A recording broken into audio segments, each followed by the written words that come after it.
Hello guys, welcome to our YouTube channel study with M. आज मैं आप सभी के लिए काफ़ी इंपॉर्टेंट वीडियो लेके आई हूँ। तो देखिए, उत्तराखंड के महत्वपूर्ण एमसीक्यू की हमारी एक सीरीज चल रही है जिसका पार्ट 34 आज मैं आप सभी के लिए लेके आई हूँ। इससे पहले इस सीरीज़ के 33 पार्ट्स हमारे YouTube channel study with M पर अपलोड कर दिए गए हैं। मोस्ट इंपॉर्टेंट एमसीक्यू इन वीडियोज़ में प्रोवाइड कराए गए हैं। जिन लोगों ने इन वीडियो को नहीं देखा है तो हमारे YouTube channel study with M पर विजिट करके देख सकते हैं। आज के इस वीडियो में हम 20 मोस्ट इंपॉर्टेंट एमसीक्यू डिस्कस करेंगे जो कि आपके आगामी उत्तराखंड पुलिस पटवारी लेखपाल बंदी रक्षक LDC and other one day exam के लिए इंपॉर्टेंट हैं। तो आप सभी लोग हमारी इस वीडियो को स्टार्टिंग से लेकर एंड तक जरूर देखें। वीडियो को स्टार्ट करते हैं। वीडियो स्टार्ट करने से पहले जिन लोगों ने अभी भी हमारे YouTube channel study with M को सब्सक्राइब नहीं किया है वो सब्सक्राइब कर लें। साथ ही साथ बगल में जो बेल आइकन दिख रहा है इसे भी प्रेस कर लें ताकि हम कोई भी वीडियो डालते हैं तो उसका नोटिफिकेशन आपके पास जल्द से जल्द पहुंच जाए। आप सभी लोग हमारे टेलीग्राम चैनल को भी ज्वाइन कर सकते हैं। अराउंड 6.3 के यहाँ पे ग्रुप मेंबर्स हो चुके हैं। सुबह 10 बजे और शाम 8 बजे यहाँ पे क्विज का आयोजन भी कराया जाता है। इसके अलावा अदर इम्पॉर्टेंट अपडेट्स पीडीएफ्स यहीं पे शेयर की जाती हैं। लिंक आपको उसका डिस्क्रिप्शन बॉक्स में मिल जाएगा। बढ़ते हैं आज की वीडियो की ओर। इस सीरीज का पहला क्वेश्चन है, कुमाऊं परिषद की स्थापना का मूल उद्देश्य किसके निवारणार्थ था। देखिए, कुमाऊं परिषद की स्थापना का मूल उद्देश्य वन समस्या के निवारणार्थ था। ऑप्शन सेकेंड इस क्वेश्चन का करेक्ट आंसर है। देखिए, कुमाऊं परिषद की स्थापना वर्ष 1916 ईस्वी में हरगोविंद पंत, बद्रीदत्त पांडे और गोविंद वल्लभ पंत आदि के प्रयासों से हुई, जिसका मूल उद्देश्य वन समस्याओं का निवारण करना था। देखिए, बाद में इस परिषद ने सामाजिक, आर्थिक, राजनीतिक व शिक्षा संबंधी समस्याओं पर भी कार्य किया। कुमाऊं परिषद की प्रथम कल्पना की बात करें तो कुमाऊं परिषद की प्रथम कल्पना 1908 ईस्वी में अल्मोड़ा अखबार में हुई। इंपॉर्टेंट पॉइंट है। और देखिए, इस परिषद का पहला अधिवेशन कहाँ पर हुआ था? अल्मोड़ा में हुआ था। कुमाऊं परिषद का पहला अधिवेशन हुआ अल्मोड़ा में। और देखिए, इस परिषद का पहला अधिवेशन अल्मोड़ा में सितंबर 1917 ईस्वी को हुआ और जिसकी अध्यक्षता किसने करी? जयदत्त जोशी ने। जयदत्त जोशी ने कुमाऊं परिषद के पहले अधिवेशन की अध्यक्षता की। देखिए, 1926 ईस्वी में कुमाऊं परिषद को कांग्रेस में विलय कर दिया गया। नेक्स्ट क्वेश्चन है, टिहरी में रेड क्रॉस की स्थापना किस वर्ष की गई? देखिए, इंपॉर्टेंट क्वेश्चन है। टिहरी में रेड क्रॉस सोसाइटी की जो स्थापना है ये की गई वर्ष 1934 ईस्वी में। ऑप्शन थर्ड इस क्वेश्चन का करेक्ट आंसर है। टिहरी में नरेंद्र शाह के समय 1934 ईस्वी में रेड क्रॉस सोसाइटी की स्थापना की गई। और देखिए, 1939 ईस्वी में टिहरी राज्य में कुष्ठ विधान पारित किया गया। आपको कमेंट सेक्शन में कमेंट करके बताना है कि टिहरी राज्य में टीका विधान कब पारित किया गया। कमेंट कीजिएगा ज़्यादा से ज़्यादा लोग। नेक्स्ट क्वेश्चन है, गरतांगली दर्रा किस जनपद में स्थित है? देखिए, गरतांगली दर्रा ये कहाँ पर स्थित है? उत्तरकाशी जनपद में स्थित है। ऑप्शन फर्स्ट इस क्वेश्चन का करेक्ट आंसर है। गरतांगली उत्तरकाशी के नीलांग घाटी में स्थित है। नीलांग घाटी में ये स्थित है उत्तरकाशी जनपद के। देखिए, नीलांग घाटी को पहाड़ का रेगिस्तान और उत्तराखंड का लद्दाख भी कहा जाता है। गरतांगली लगभग 150 वर्ष पुरानी है। और देखिए, 1962 में भारत चीन युद्ध के समय इस गली को क्या कर दिया गया था? बंद कर दिया गया था। इसे 59 वर्ष बाद खोला गया है। और ये किस दिन खोला गया ये आपको कमेंट सेक्शन में कमेंट करके बताना है। गरतांगली सीढ़ी की लंबाई की बात करें तो इसकी लंबाई कितनी है? 136 मीटर। 136 मीटर गरतांगली सीढ़ी की लंबाई है। गाइस, वीडियो पसंद आ रही है तो लाइक कर लीजिए। जिन लोगों ने अभी भी हमारे YouTube channel study with M को सब्सक्राइब नहीं किया है वे लोग जरूर सब्सक्राइब कीजिए। वीडियो को ज़्यादा से ज़्यादा शेयर कीजिएगा अपने दोस्तों के साथ, अपने व्हाट्सएप ग्रुप्स में। नेक्स्ट क्वेश्चन है,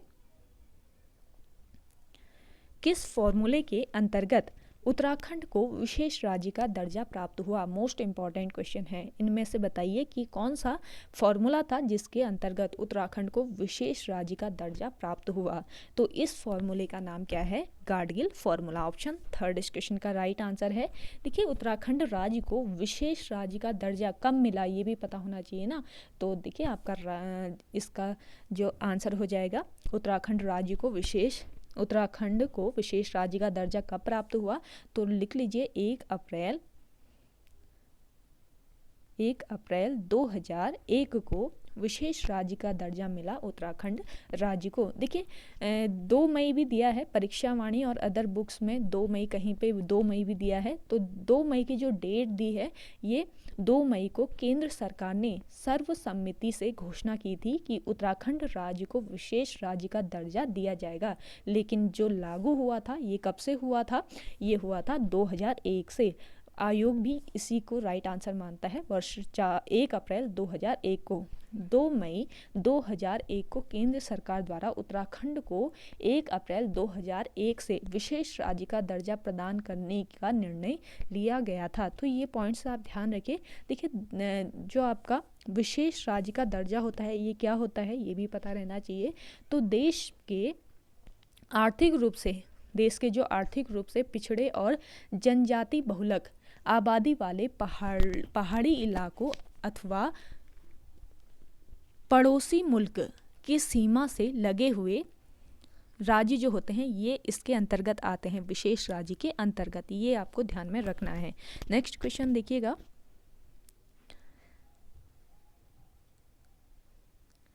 प्राचीन उत्तराखंड में द्वि तथा त्रि मुद्रा लेख सिक्कों का संबंध किन शासकों से था?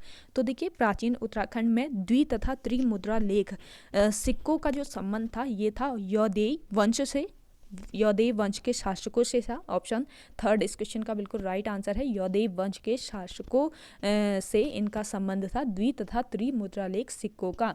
देखिए यौदेव जो है ये कुड़िंदों के समकालीन थे, कुड़िंद वंश के राजाओं के ये समकालीन थे, कुड़िंदों के समकालीन थे।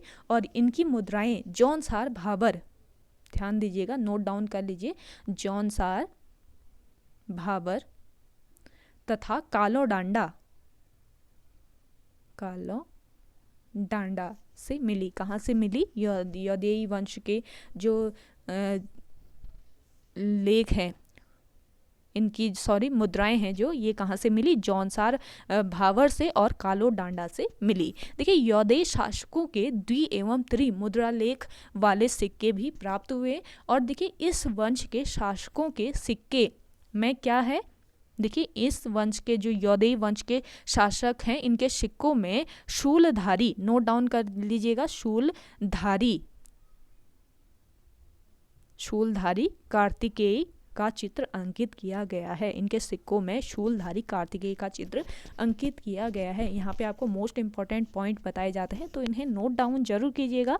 नेक्स्ट क्वेश्चन देखिएगा, पानी राखो आंदोलन की शुरुआत किस जिले से हुई थी? देखिए पानी राखो आंदोलन, इसकी शुरुआत कहाँ से हुई? पौड़ी गढ़वाल जिले से इसकी शुरुआत हुई। ऑप्शन फर्स्ट बिल्कुल राइट आंसर हो जाएगा। देखिए पानी राखो आंदोलन 1980 ईस्वी में उफ्रैंखाल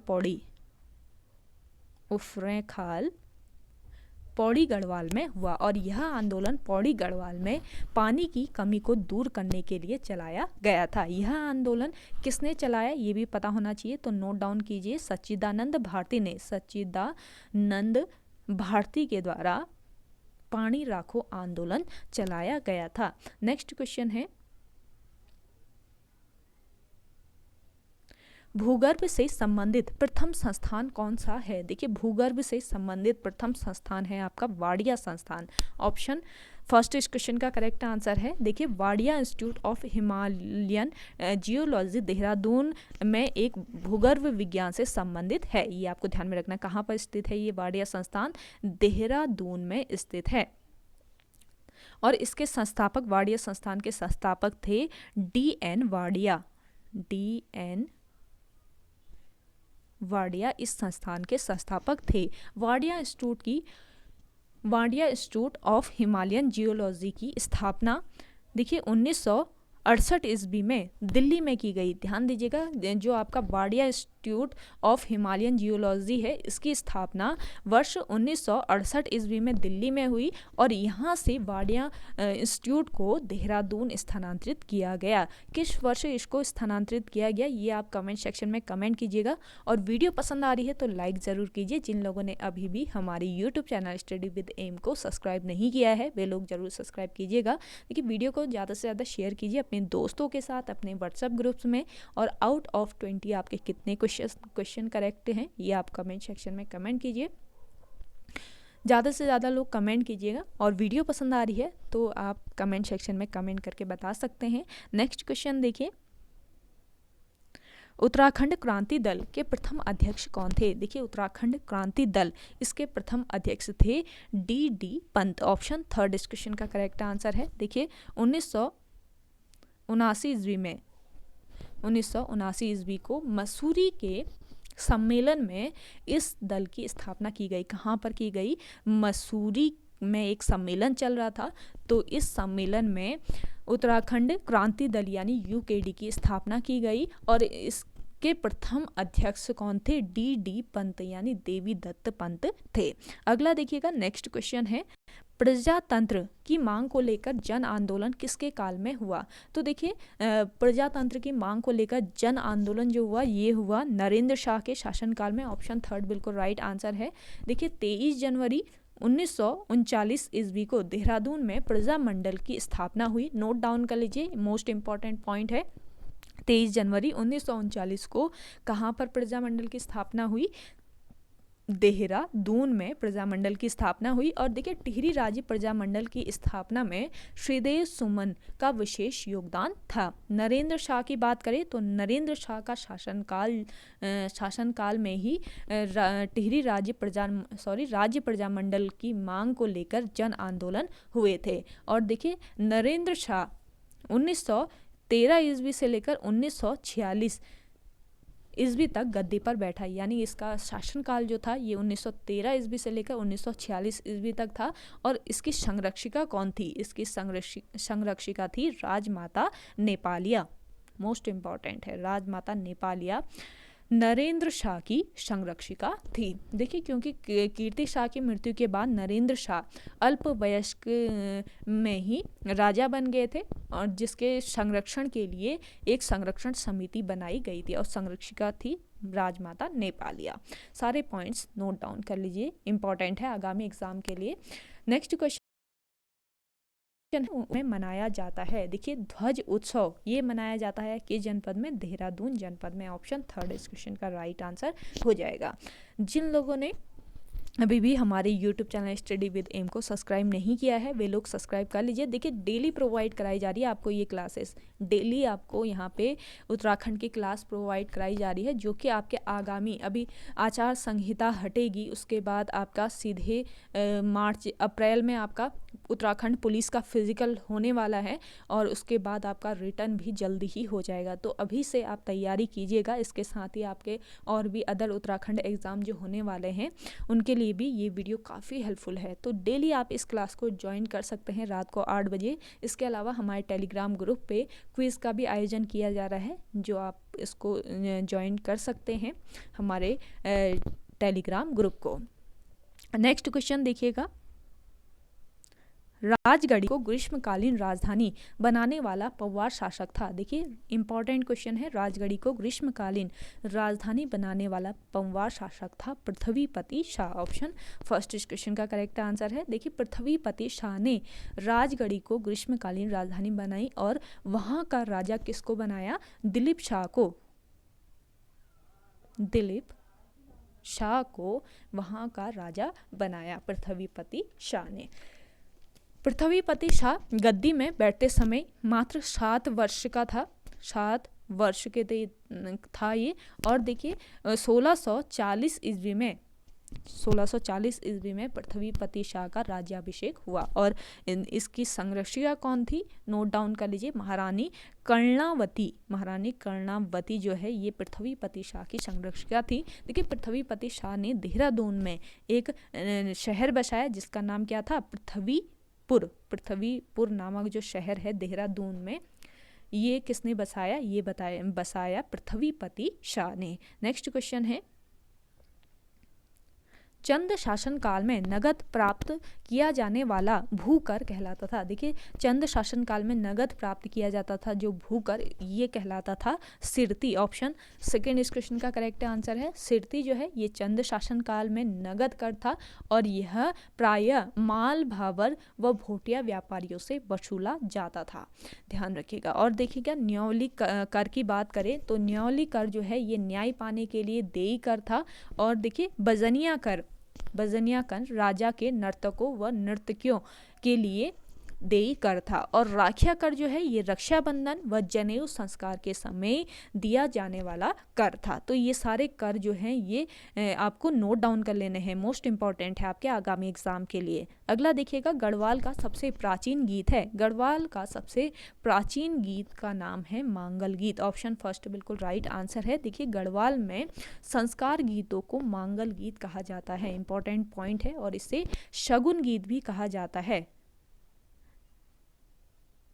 शगुन गीत भी कहा जाता है किसको? मांगल गीत को। और जौहार के भोटिया लोग संस्कार गीतों को क्या कहते हैं? ये आप कमेंट सेक्शन में कमेंट करके बताइएगा। नेक्स्ट क्वेश्चन देखिए, बालेश्वर मंदिर या बावड़ी उत्तराखंड के किस स्थान पर है? देखिए, बालेश्वर मंदिर या इसको बावड़ी भी कहा जाता है, ये उत्तराखंड के कहाँ पर स्थित है? चंपावत जिले में स्थित है। ऑप्शन सेकंड बिल्कुल राइट आंसर है। देखिए, बालेश्वर मंदिर को चंद राजाओं ने बनवाया था। किसने बनवाया था? चंद राजाओं ने इसका निर्माण करवाया था। और देखिए, चंद राजाओं ने जगन्नाथ मिस्त्री की मदद से बालेश्वर मंदिर बनवाया था। और देखिए, मंदिर का निर्माण पूरा होने के बाद जगन्नाथ मिस्त्री के हाथ इन लोगों ने काट दिए थे। और देखिए, यह मंदिर जो है किसका मंदिर है? यह मंदिर महादेव को समर्पित है, महादेव का ये मंदिर है। और देखिए, बालेश्वर मंदिर का निर्माण किस शैली में हुआ है? मोस्ट इंपॉर्टेंट पॉइंट है, पूछा जा सकता है, तो नोट कीजिएगा। शिखर शैली में यह मंदिर निर्मित है। और इस मंदिर का जीर्णोद्धार किसने कराया? ये आप कमेंट करके बताइएगा। ज़्यादा से ज़्यादा लोग कमेंट कीजिए। आपको यहाँ पे इंपॉर्टेंट क्लासेस दी जा रही है, जो भी क्वेश्चन आपसे पूछा जाता है वे आप कमेंट सेक्शन के माध्यम से उसका आंसर जरूर बताइएगा। नेक्स्ट क्वेश्चन देखिएगा, भुवनेश्वरी देवी मेला उत्तराखंड में कहाँ लगता है? देखिए, भुवनेश्वरी देवी मेला कहाँ पे लगता है? ये लगता है पौड़ी गढ़वाल में। ऑप्शन फर्स्ट इस क्वेश्चन का करेक्ट आंसर है। इसके अलावा देखिए, भैरवगढ़ी मेला एक है, भैरवगढ़ी मेला ये भी आपके पौड़ी गढ़वाल में लगता है। पौड़ी के राजी खाल के पास ये मेला लगता है, भैरवगढ़ी का मेला। तो दोनों मेले ध्यान रखिएगा। नेक्स्ट क्वेश्चन है, वीर गब्बर सिंह की याद में चंबा में स्मारक कब बनाया गया था? इंपॉर्टेंट क्वेश्चन है। वीर गब्बर सिंह की याद में चंबा में एक स्मारक बनाया गया था और ये बनाया गया वर्ष 1925 ईस्वी में। ऑप्शन सेकंड बिल्कुल राइट आंसर है। देखिए, गब्बर सिंह जो थे ये 39वीं गढ़वाल राइफल की दूसरी बटालियन के राइफल मैन थे। प्रथम विश्व युद्ध के समय 1915 ईस्वी में चंबा के गब्बर सिंह नेगी को क्या मिला? विक्टोरिया क्रॉस मिला।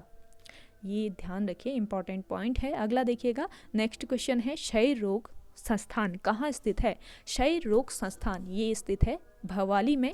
भवाली जो कि नैनीताल जनपद में आता है, तो भवाली में स्थित है क्षय रोग संस्थान। नैनीताल में स्थित भवाली नामक स्थान पर्वतीय फल बाजार के लिए काफ़ी प्रसिद्ध है। भवाली जो है ये पर्वतीय फल बाजार के लिए काफ़ी प्रसिद्ध है। और देखिए, भवाली किस नदी के तट पर बसा है? ये क्वेश्चन पूछा जा सकता है, तो नोट कीजिए, शिप्रा नदी के तट पर ये बसा हुआ है। और वर्ष 1912 ईस्वी को भवाली में क्षय रोग संस्थान यानी टीबी सैनिटोरियम की स्थापना हुई थी। अगला देखिए, man eater leopard of Rudraprayag पुस्तक के लेखक कौन हैं? तो देखिए, man eater leopard of Rudraprayag इस पुस्तक के लेखक कौन हैं? इस पुस्तक के लेखक हैं जिम कॉर्बेट। ऑप्शन फोर्थ इस क्वेश्चन का बिल्कुल राइट आंसर है। देखिए, जिम कॉर्बेट का जन्म 1875 ईस्वी में कहाँ पर हुआ? नैनीताल में इनका जन्म हुआ। जिम कॉर्बेट एक अच्छे शिकारी थे, पर्यावरण प्रेमी व महान लेखक थे। देखिए, जिम कॉर्बेट की पहली पुस्तक की बात करें तो इनकी प्रथम पुस्तक कौन थी? Man eater leopard of Kumaon. Man eater man eater of Kumaon जो है ये जिम कॉर्बेट की पहली पुस्तक थी। नोट डाउन कर लीजिएगा, मैन ईटर ऑफ कुमाऊं, ये जिम कॉर्बेट की पहली पुस्तक थी। देखिए 1957 ईस्वी में इनके नाम पर कॉर्बेट नेशनल पार्क का नाम पड़ा। और देखिए जिम कॉर्बेट के नाम पर किस वर्ष डाक टिकट जारी हुआ, ये क्वेश्चन पूछा जा सकता है, इंपॉर्टेंट है। तो देखिए 1976 ईस्वी में जिम कॉर्बेट के नाम पर डाक टिकट जारी किया गया। नेक्स्ट क्वेश्चन देखिए, नानकमत्ता गुरुद्वारा किस जनपद में गुरुद्वारा, ये कहाँ पर है? ये है आपके उधम सिंह नगर जनपद में। ऑप्शन 3 बिल्कुल राइट आंसर है। नानकमत्ता गुरुद्वारा जहाँ पर है उसके पास ही एक बांध भी स्थित है जिसका नाम है नानक सागर बांध। नानक सागर बांध है नानकमत्ता गुरुद्वारा के पास। और देखिए 1962 ईस्वी में ये बांध चालू हुआ था। और यह बांध किस नदी पर बना है? नंधौर नदी पर ये बांध बना है, नानक सागर बांध, नंधौर नदी पर। अगला देखिए, हीरामणि ग्लेशियर किस जनपद में स्थित है? हीरामणि ये ग्लेशियर है आपके किस जनपद में? पिथौरागढ़ जनपद में। ऑप्शन 1 बिल्कुल राइट आंसर हो जाएगा। इसके अलावा देखिए रालम ग्लेशियर और आपका पिनौरा ग्लेशियर और रालम ग्लेशियर, ये दोनों ग्लेशियर भी आपके पिथौरागढ़ जनपद में स्थित हैं। तो सारे पॉइंट्स आपको ध्यान में रखने हैं, आपके आगामी एग्जाम के लिए इम्पॉर्टेंट है। ओके गाइस, आज की वीडियो में इतना ही। आई होप आपको वीडियो पसंद आई होगी। अगर आज की ये वीडियो आपको पसंद आती है तो वीडियो को लाइक कीजिएगा, शेयर कीजिए। और जिन लोगों ने अभी भी हमारे YouTube channel study with M को सब्सक्राइब नहीं किया है वे लोग ज़रूर सब्सक्राइब कीजिए। चलिए मिलते हैं एक नई इंटरेस्टिंग वीडियोज़ के साथ, तब तक के लिए धन्यवाद।